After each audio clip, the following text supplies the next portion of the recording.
Could be making no bones about it. He is supporting Donald Trump. Here's the statement until the voters have spoken. He writes, every prediction about this year's race was wrong. Those of us who brought years of experience in effective governing to the race found that voters were not interested. They blamed everyone from Washington for the mess and even blamed those of us who had never worked in D.C. Mike Huckabee, former Arkansas governor, back in Little Rock today, former candidate himself in this year's primary season. How are you, Gov, and good morning? Good morning, Bill. Great to be with you. We got a lot to go through here, okay? So let's get right to it. It's no surprise to me that you're supporting Donald Trump. After our debate in Des Moines, Iowa, you went to a veterans event that night with Mr. Trump. Do you want to be his vice president? I don't have any interest in anything unless he were to say he was interested, and I have no idea. He's never said anything to me about it. Fact is, I'm moving on with my life, but part of my life is going to be to try to make sure Hillary Clinton isn't the next president. And one of the things I said during the process of the election was that I probably knew her better than anybody on that stage, and in part because of that, I'm going to do everything I can to make sure Donald Trump is the next president of the United States and not Hillary. Okay, so every Republican in the past 36 hours has been asked the same question, whether or not they'll support Trump. Some suggesting they won't. Ben Sass, senator from Nebraska, says no way. President Bush 43 and President Bush 41 saying they will sit this one out. How do you come to grips with Republicans who have a real hard time supporting Mr. Trump? Well, I'm really disappointed. In fact, a little outraged over it, Bill. And let me tell you why. When we nominated various people over the past several election cycles to be president, there were many of us that had some heartburn about particular things over those candidates. But you know what? We sucked it up and we went out there and we vigorously supported our nominee. I think that these guys ought to step up and support the nominee. And if they're not going to support the people that the Republicans nominated, then they need to get out of the Republican Party and admit they're no longer Republican, that there's something else, or that they need to just be honest and say, I only want it when I get it my way. Well, this isn't Burger King. This is an election.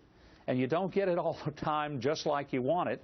And I've been out there campaigning a lot of times for people that I didn't agree with 100%, but you know, you're either on the team or you're not on the team. Well, you know, that's a direct message to two former presidents.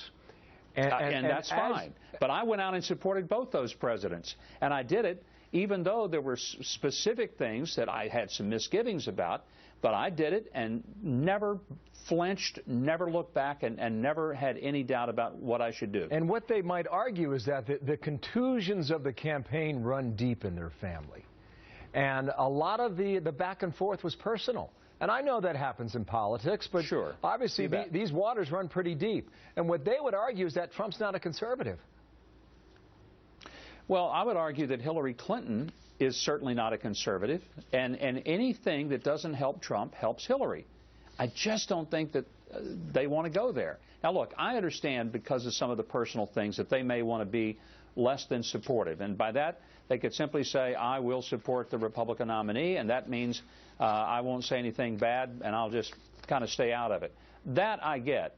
But I think it's problematic if they indicate that they won't even vote for the person that the party nominates. That's a problem. On the money front, she has about $300 million between her campaign and a super PAC that supports her. Donald Trump said yesterday he will not self-fund his general election campaign. Does he have to catch her on the money front? Or do you see him as being a different kind of candidate who does not need the traditional money flow that many in the past have needed?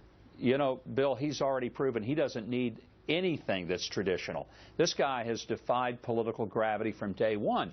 And I think that's one of the reasons that Donald Trump has perplexed the consultant class. And when I hear, and with all due respect to Karl Rove, when he says, here's what he needs to do, and it's almost like, let's tone it down. I'm thinking, you guys have been wrong every step of the way.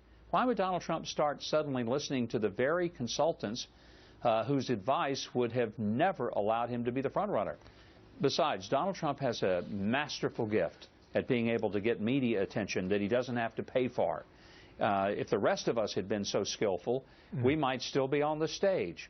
So I think Donald Trump is probably wise to follow his own heart and conscience and follow his inclinations because they've been right so far, much to the chagrin of everybody who seemingly knows a lot about it. Thanks for being here today, Governor, and we hope to bring you back real soon. Much more to cover. Thank you, sir.